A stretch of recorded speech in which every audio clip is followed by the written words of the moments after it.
Welcome to my kitchen. Ito na naman ako guys. Ayan na nga. Inuna ko ang olive oil, ang chicken, at isunod ko ang Baguio beans. Okay, halo. At isusunod ko naman ngayon ang, ayan guys, sunod natin ang carrots. Lagay ko na ang carrots. Yan. Then, halo pa rin. Halo. Okay. Halo. Siya nga pala guys, itong luto kong ito ay para sa mga auntie dahil dito sa bahay ang play date ng mga bata kasama mga auntie. Ayan guys. At timplahan natin yan ng Kikkoman soy sauce. Okay. Kunti lang muna. Alam niyo na, baka masubrahan sa alat. Okay, haluin na naman natin.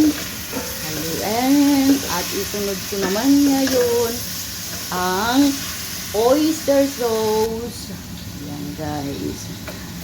Pasensya na. Pinipiga ko na yan. Wala na pong laman. Okay, haluin natin. Haluin. Ayan, para sa aking mga pangyaw, mga auntie pupunta ngayon dito dahil playdate ng mga alaga namin. At isunod ko na ngayon ang noodles, white noodles. Ayan guys. Ayan. Timplahan ko ulit ng Kikkoman soy sauce. Okay guys, ayan na po ang aking fried white noodles. Okay guys, luto na po at ready na para mamaya. Salamat po.